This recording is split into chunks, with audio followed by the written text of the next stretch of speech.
প্রধানমন্ত্রী শেখ হাসিনা বলেছেন, যুদ্ধ নয়, বাংলাদেশ শান্তি চায়। তবে স্বাধীনতা সার্বভৌমত্ব রক্ষায় সবসময় দেশপ্রেমিক নৌবাহিনীর সদস্যদের প্রস্তুত থাকতে হবে। সকালে গণভবন থেকে ভিডিও কনফারেন্সের মাধ্যমে চট্টগ্রামে নৌবাহিনীর শীতকালীন কুচকাওয়াজ অনুষ্ঠানে প্রধানমন্ত্রী এসব কথা বলেন। দেশের কেউ গৃহহীন থাকবে না উল্লেখ করে প্রধানমন্ত্রী বলেন, প্রতিটি মানুষের ঠিকানা তৈরি করে দেবে সরকার। সেলিম মালিকের রিপোর্ট। বাংলাদেশ নৌবাহিনীর মিডশিপম্যান 2018 আলফা এবং ডিইও 2020 ব্র্যাভো ব্যাচের শীতকালীন রাষ্ট্রপতির কুচকাওয়াজ অনুষ্ঠানে গণভবন থেকে ভিডিও কনফারেন্সের মাধ্যমে অংশ নেন প্রধানমন্ত্রী শেখ হাসিনা। এ সময় নৌবাহিনীর সদস্যদের উদ্দেশ্যে প্রধানমন্ত্রী বলেন, স্বাধীনতার সার্বভৌমত্ব রক্ষায় সবসময় প্রস্তুত থাকতে হবে। কারোর সঙ্গে যুদ্ধ নয়, সকলের সাথে বন্ধুত্ব, কারোর সাথে বৈরিতা নয়। এই পররাষ্ট্র নীতি নিয়েই আমরা চলবো। আমরা শান্তি চাই, যুদ্ধ চাই না। কিন্তু আমাদের দেশের স্বাধীনতার সার্বভৌমত্ব রক্ষায় আমাদের সব ধরনের যেন উদ্যোগ থাকে এবং প্রশিক্ষণ থাকে, সেইভাবেই আমরা আমাদের প্রতিটি বাহিনীকে আমরা গড়ে তুলছি। তিনি বলেন, সমুদ্রের সম্পদ কাজে লাগানোর লক্ষ্য নিয়ে এগিয়ে যাচ্ছে সরকার। আমাদের যে বিশাল সমুদ্র রাশি, তার সম্পদটা যেন আমরা আমাদের দেশের অর্থনৈতিক উন্নয়নের কাজে ব্যবহার করতে পারি, সেই লক্ষ্য নিয়েই আমরা কাজ করে যাচ্ছি। প্রধানমন্ত্রী জানান, মুজিব বর্ষের সবচেয়ে বড় উদ্যোগ হবে দেশের প্রতিটি মানুষের জন্য বাসস্থানের ব্যবস্থা করা। বাংলাদেশের একটি মানুষও গৃহহারা থাকবে না, এটাই আমাদের নীতি। এবং সেই নীতিমালা নিয়েই আমরা বাংলাদেশের প্রত্যেকটা এলাকায় যারা ভূমিহীন, গৃহহীন, তাদেরকে আমরা সরকারিভাবে ঘর তৈরি করে দিচ্ছি। শীতকালে করোনা ভাইরাসের সংক্রমণ রোধে সবাইকে সচেতন থাকার আহ্বানও জানান সরকার প্রধান। করোনা ভাইরাস মোকাবেলার জন্য আমরা বিশেষ প্রণোদনা যেমন দিয়েছি, তাছাড়া দিক নির্দেশনাও দিয়েছি স্বাস্থ্য সুরক্ষার দিকে লক্ষ্য রেখে। সেলিম মালিক, আরটিভি, ঢাকা। ব্যাপকভাবে 31st নাইটকে ঘিরে কোনো নিরাপত্তা হুমকি নেই। যে কোনো ধরনের পরিস্থিতি মোকাবেলায় আইন শৃঙ্খলা রক্ষাকারী বাহিনী সবসময় প্রস্তুত থাকে, এমনটি জানিয়েছেন স্বরাষ্ট্রমন্ত্রী আসাদুজ্জামান খান কামাল। সকালে পিলখানায় বিজিবি সদর দপ্তরে মাল্টিপারপাস শেডে আয়োজিত বর্ডার গার্ড বাংলাদেশ পদক প্রদান অনুষ্ঠান শেষে তিনি এসব কথা বলেন। ভারতের মিজোরাম সীমান্তে সন্ত্রাসী গ্রুপ অবস্থান করছে এমন খবরে ভারতের সীমান্তরক্ষী বাহিনী বিএসএফ অভিযান চালানোর আশ্বাস দিয়েছে বলেও জানায় বিজিবি মহাপরিচালক মেজর জেনারেল শাফিনুল ইসলাম। কৃতিত্বপূর্ণ কাজের স্বীকৃতিস্বরূপ 4টি ক্যাটাগরিতে সর্বমোট 59 জনকে পদক দেওয়া হয়েছে। তারা শান্তি শৃঙ্খলা রক্ষার জন্য সবসময় তৈরি থাকে। কেউ এখানে এসে অঘটন ঘটাবে, আমাদের নিরাপত্তা বাহিনী চুপ থাকবে, এমন কোনো ঘটনা খবর আমরা শুনিনি। আমাদের সবসময় নজরদারিতে আছে, কোনো ধরনের অঘটন হওয়ার সম্ভাবনা এখানে নেই। তারপরও আমাদের নিরাপত্তা বাহিনী সজাগ রয়েছে, আমাদের গোয়েন্দারা সজাগ রয়েছে। আমাদের কিছু গোয়েন্দার রিপোর্ট রয়েছে, আমাদের দেশে দুষ্কর্ম করেই ওই সমস্ত জায়গায় পালিয়ে যায়, কিংবা ওদেরগুলো এসে আমাদের এখানে শেল্টার নেয়। বর্ডার রোডগুলো হয়ে গেলে এই ধরনের প্রবলেম আমাদের আর ফেস করতে হবে না।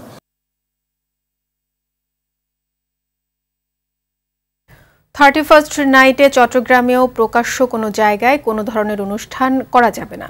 পাশাপাশি 31শে ডিসেম্বর সন্ধ্যা 6টা থেকে পতেঙ্গা সি বিচ ও পার্কি বিচ এলাকায় কাউকে অবস্থান করতে দেওয়া হবে না বলে জানিয়েছেন Chattogram metropolitan police commissioner Saleh Mohammad Tanvir.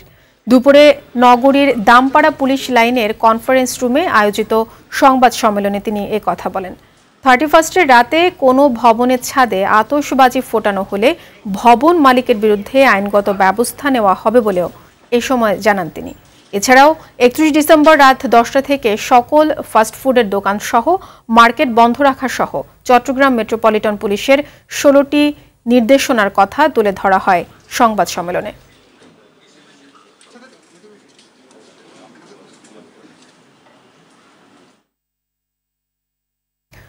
দেশের বিভিন্ন জায়গায় নানা আয়োজনে গণতন্ত্রের বিজয় দিবস পালিত হয়েছে। এ উপলক্ষে গাজীপুরের কালিয়াকৈরে চন্দ্রা এলাকায় পৌর আওয়ামী লীগ কার্যালয়ের সামনে থেকে একটি আনন্দ র্যালি বের হয়।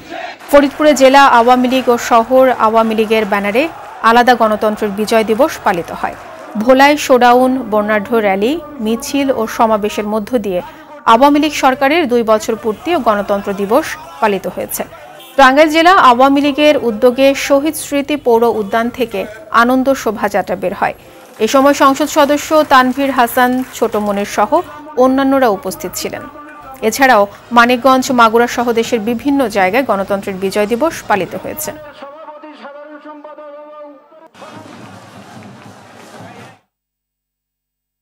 এদিকে দেশের বিভিন্ন জায়গায় গণতন্ত্র হত্যা দিবস পালন করেছে বিএনপি। পুলিশি বাধার মধ্য দিয়ে দিবস পালন করে টাঙ্গাইল জেলা বিএনপি। সকালে শহরের বেপারীপাড়া এলাকায় মিছিল বের করার চেষ্টা করলে পুলিশি বাধার সামনে সংক্ষিপ্ত সমাবেশ করে তারা। মানিকগঞ্জ জজকোর্ট এলাকা থেকে বিক্ষোভ মিছিল বের করে জেলা বিএনপি। পরে পৌর বিপণী মার্কেটের সামনে প্রতিবাদ সভার আয়োজন করা হয়। নীলফামারীতে বিক্ষোভ ও সমাবেশ কর্মসূচি থাকলেও শুধুমাত্র সমাবেশ কর্মসূচি পালন করা হয়। নাটোরে বিক্ষোভ মিছিল ও আলোচনা সভা করে বিএনপির স্থানীয় নেতাকর্মীরা। সকালে পুলিশি বাধায় দলীয় কার্যালয়ে একটি আলোচনা সভা করেন তারা। নরসিংদীর পলাশে আলাদা 2টি কবরস্থান থেকে রাতের আধারে 7টি কঙ্কাল চুরি করেছে দুর্বৃত্তরা। মঙ্গলবার রাতে পলাশ উপজেলার কাজীরচর গ্রামের একটি কবরস্থান থেকে 6টি ও ইসলামপাড়া গ্রামের আরও একটি কবরস্থান থেকে একটি কঙ্কাল চুরি করে দুর্বৃত্তরা। পুলিশ ও স্থানীয়রা জানায়, দুর্বৃত্তরা গভীর রাতে কাজীচর কবরস্থানের 7 থেকে 8টি কবর খনন করে 6টি কবর থেকে কঙ্কাল চুরি করে নিয়ে যায়। পলাশ থানার ভারপ্রাপ্ত কর্মকর্তা বলেন, কবর থেকে কঙ্কাল চুরির খবর পেয়ে ঘটনাস্থল পরিদর্শন করা হয়েছে। বিষয়টি তদন্ত সাপেক্ষে আইনগত ব্যবস্থা নেওয়া হবে।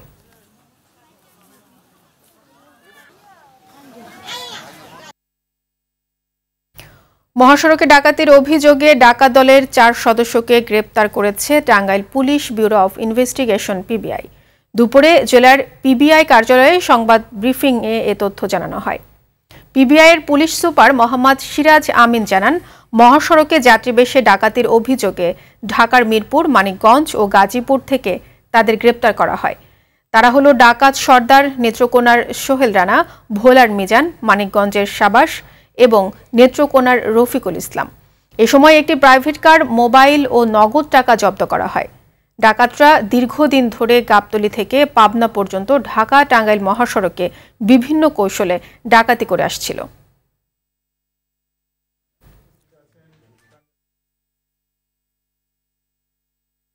মুজিববর্ষে জনবান্ধব, আধুনিক এবং স্মার্ট ডিজিটাল পুলিশিং সেবা চট্টগ্রাম নগরবাসীর দোরগোড়ায় পৌঁছে দেওয়ার লক্ষ্যে সিএমপির 16 থানাসমূহে নিজস্ব সফটওয়্যারের মাধ্যমে প্রথমবারের মতো SMS ভিত্তিক তথ্য সেবা চালু করা হচ্ছে, যার আনুষ্ঠানিক কার্যক্রম শুরু হবে 1 জানুয়ারি থেকে। দুপুরে সিএমপি মিলনায়তনে আয়োজিত সংবাদ সম্মেলনে এসব তথ্য জানান পুলিশ কমিশনার সালেহ মোহাম্মদ তানভীর। সাধারণ মানুষের ভোগান্তি দূর করতে এবং দ্রুততম সময়ে আইনগত সহায়তা দিতে সিএমপির থানাসমূহে চালু হতে যাওয়া এ তথ্য সেবা নামকরণ করা হয়েছে বন্ধন, যার মাধ্যমে মামলা বা জিডি রুজু হওয়া থেকে শুরু করে শেষ পর্যন্ত সকল তথ্যাদি তদারকিকারী কর্মকর্তাদের মনিটর করার সুযোগ থাকবে বলেও জানান এ পুলিশ কর্মকর্তা।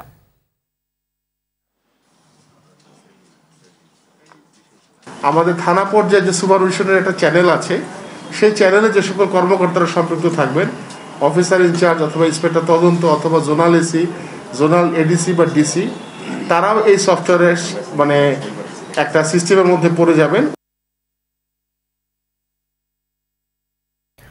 হবিগঞ্জে একের পর এক দুর্ঘটনার পরও মহাসড়কে বন্ধ হয়নি 3 চাকার যানবাহন। নিষেধাজ্ঞা অমান্য করে অটোরিকশা, নসিমন ও করিমন দাপিয়ে বেড়াচ্ছে মহাসড়কে। এতে ঝরছে প্রাণ।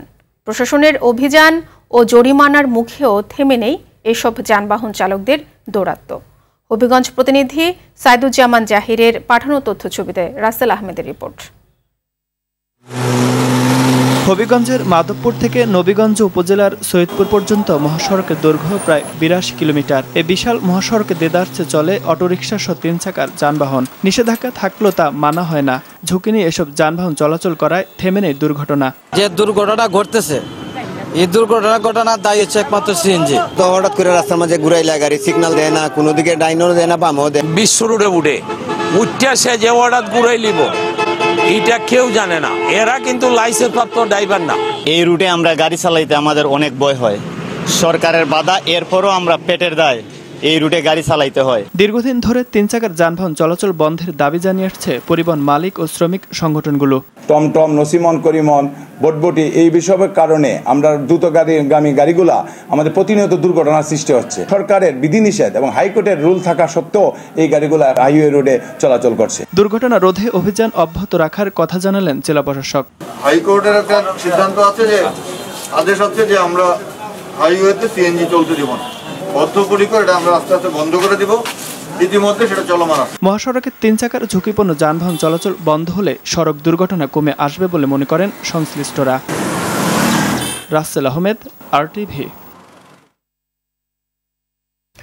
পঞ্চগড় থেকে বাংলাবান্ধা পর্যন্ত পর্যবেক্ষণ প্রক্রিয়া শেষ, সম্প্রসারণ কাজ শুরু হচ্ছে শীঘ্রই বলে জানান রেলপথ মন্ত্রী অ্যাডভোকেট নুরুল ইসলাম সুজন। দুপুরে পঞ্চগড় জেলা প্রশাসকের সম্মেলন কক্ষে রেল লাইন সম্প্রসারণ বিষয়ে অংশীদারদের সঙ্গে মতবিনিময় সভায় তিনি আরও বলেন, সমীক্ষা শেষ হয়েছে, 47 কিলোমিটার হবে নতুন রেল লাইন। এর মধ্যে নতুন করে 5টি নতুন রেল স্টেশন তৈরি হবে। পঞ্চগড়ের মানুষের চাহিদা এবং ভারতের দিক থেকেও যে চাহিদা, এই দুটো একের সঙ্গে মিলে গেছে, যে কারণে আমরা ইতিমধ্যে সেটা পদক্ষেপ গ্রহণ করেছি এবং এটি আমাদের যে ফিজিবিলিটি স্টাডি যেগুলো করতে হয় এবং ডিটেল ডিজাইন, সেটির কাজ চলমান আছে। ইতিমধ্যে আমাদের রেল মন্ত্রণালয়ে আমরা কোন দিক দিয়ে অ্যালাইনমেন্ট, যেটা সেই অ্যালাইনমেন্টটা আমরা অনুমোদন করেছি। টানা 4 দিন পর জামালপুর জেনারেল হাসপাতালে কর্মবিরতি প্রত্যাহার করেছেন চিকিৎসকরা। দুপুরে হাসপাতালের ব্যবস্থাপনা কমিটির সভা শেষে সংবাদ সম্মেলনে স্বাধীনতা চিকিৎসক পরিষদ জেলা শাখার আহ্বায়ক মোশায়ের উল ইসলাম এ ঘোষণা দেন।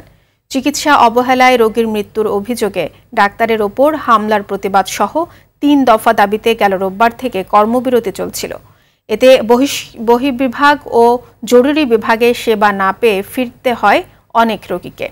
অন্যদিকে জামালপুরের চিকিৎসকদের সঙ্গে একাত্মতা প্রকাশ করে ময়মনসিংহ মেডিকেল কলেজ হাসপাতালে সকাল থেকে কয়েক ঘন্টা ধরে কর্মবিরতি পালন করেন ইন্টার্ন চিকিৎসকরা।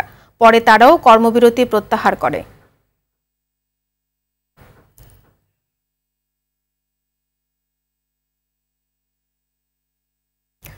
তিন মাস 15 দিন পর আবারও বাংলাদেশে পেঁয়াজ রপ্তানির অনুমতি দিয়েছে ভারত। তবে কোনো মূল্য নির্ধারণ ছাড়াই আগামী 1 জানুয়ারি থেকে পেঁয়াজ রপ্তানির ঘোষণা দিয়েছে দেশটি। 3 মাস আগে অভ্যন্তরীণ বাজারে সংকট ও মূল্য বৃদ্ধির অজুহাত দেখিয়ে পেঁয়াজ রপ্তানি বন্ধ করে দেয় ভারত সরকার। গত 28 ডিসেম্বর রাতে ভারতের বৈদেশিক বাণিজ্য বিভাগের মহাপরিচালক অমিত যাদব স্বাক্ষরিত এক প্রজ্ঞাপনের মাধ্যমে বিষয়টি জানানো হয়। হিলিস্থল বন্দরের আমদানিকারকরা জানান, পেঁয়াজ রপ্তানি বন্ধ ঘোষণার 3 মাস 15 দিন পর ভারত সরকার পেঁয়াজ রপ্তানির অনুমতির কপি পাঠালেও এতে পেঁয়াজের কোনো মূল্য নির্ধারণ করা হয়নি। 1 জানুয়ারি থেকে পেঁয়াজ রপ্তানি শুরু হবে, তাই তাদের পক্ষ থেকে এই সংক্রান্ত যাবতীয় প্রস্তুতি নেওয়া হচ্ছে বলেও জানায় তারা।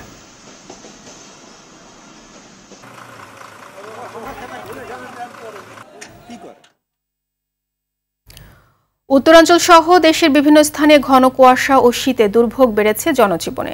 মৃদু শৈত্যপ্রবাহ বয়ে যাচ্ছে দিনাজপুর, পঞ্চগড়, যশোর, চুয়াডাঙ্গা ও শ্রীমঙ্গলে।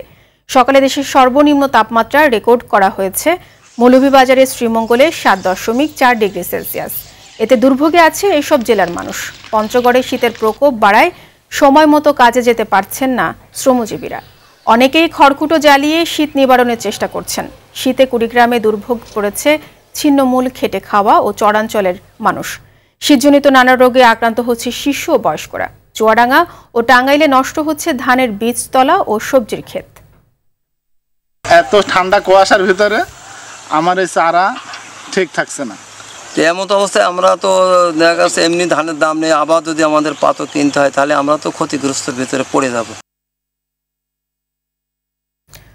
গাজীপুরের টঙ্গীতে ডেসকোর ভ্রাম্যমাণ সেবা কেন্দ্রের উদ্বোধন করা হয়েছে। টঙ্গীর খাপাড়া এলাকায় সকাল 10টা থেকে বিকেল 4টা পর্যন্ত গ্রাহকদের সেবা নিশ্চিত করার মাধ্যমে ভ্রাম্যমাণ সেবা কেন্দ্রের উদ্বোধন করা হয়। এ সময় প্রায় শতাধিক গ্রাহককে বিভিন্ন বিষয়ে সেবা নিশ্চিত করে ডেসকোর ভ্রাম্যমাণ কেন্দ্র। উদ্বোধন অনুষ্ঠানে উপস্থিত ছিলেন ডেসকো টঙ্গী পশ্চিমের বিক্রয় ও বিতরণ বিভাগের নির্বাহী প্রকৌশলী মোহাম্মদ রায়হান আরিফিন, উপবিভাগীয় প্রকৌশলী মোহাম্মদ শাকিল খান সহ বিভিন্ন কর্মকর্তা ও স্থানীয়রা।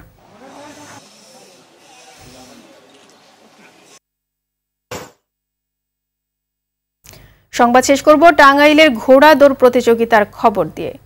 হারিয়ে যাওয়া গ্রাম বাংলার ঐতিহ্যবাহী খেলাকে পুনরুদ্ধার করতে এবং মাদকের থাবা থেকে যুব সমাজকে দূরে রাখতে টাঙ্গাইলের ঘাটাইলে মুজিব বর্ষ উপলক্ষে হয়ে গেল ঘোড়া দৌড় প্রতিযোগিতা। মুঞ্জারবাইদ দোপাখাওড়ার এলাকায় বিকেলে স্থানীয় গ্রামবাসীর উদ্যোগে এই খেলার আয়োজন করা হয়। প্রতিযোগিতায় টাঙ্গাইলের বিভিন্ন এলাকা সহ আশপাশের জেলা থেকে প্রায় শতাধিক ঘোড়া অংশ নেয়। ঐতিহ্যবাহী এই খেলা দেখতে অনেকেই পরিবার পরিজন নিয়ে ভিড় জমায়। হাজারো দর্শকের পদচারণায় গোটা গ্রাম জুড়ে উৎসবের আমেজ তৈরি হয়। ঘোড়দৌড় প্রতিযোগিতার সঙ্গে পাশের মাঠে মেলারও আয়োজন করা হয়। আমার ফ্যামিলি নিয়ে শ্বশুর দেবর সবাইকে নিয়ে ঘোড়া দৌড় দেখতে আসছি। আয়োজন করছে যারা তারা জানি প্রতি বছর এরকম করে। এই খেলা অনেক প্রাচীনতম খেলা। এই খেলার যারা আয়োজক তাদেরকে ধন্যবাদ জানাচ্ছি। দর্শক, করোনা ভাইরাস নিয়ে আতঙ্কিত হবেন না, সতর্ক হন, নিজে পরিচ্ছন্ন থাকুন, মাস্ক পরুন, অন্যকে সচেতন করুন। এই সংকট মুহূর্তে প্রয়োজনীয় সব তথ্য নিয়ে আপনাদের পাশে আছে আরটিভি। জেলার সংবাদ এই পর্যন্তই। আরটিভি সবশেষ সংবাদ জানতে যে কোনো মোবাইল ফোন থেকে 24141 নম্বরে ডায়াল করুন। আর মোবাইল ফোনের সংবাদ দেখতে অ্যাপ স্টোর, গুগল প্লে বা উইন্ডোজ স্টোর থেকে ডাউনলোড করুন আরটিভি অ্যাপস। এছাড়াও তাৎক্ষণিক ও বিনোদন সংবাদ জানতে বিশ্বের যে কোনো প্রান্ত থেকে ভিজিট করুন rtvonline.com, facebook.com/rtvonline ও youtube.com/rtvdigitals। এখন থেকে আরটিভির সব বিনোদনমূলক অনুষ্ঠান দেখতে পারবেন আরটিভি প্লাসে। এতক্ষণ সাথে থাকার জন্য সবাইকে ধন্যবাদ।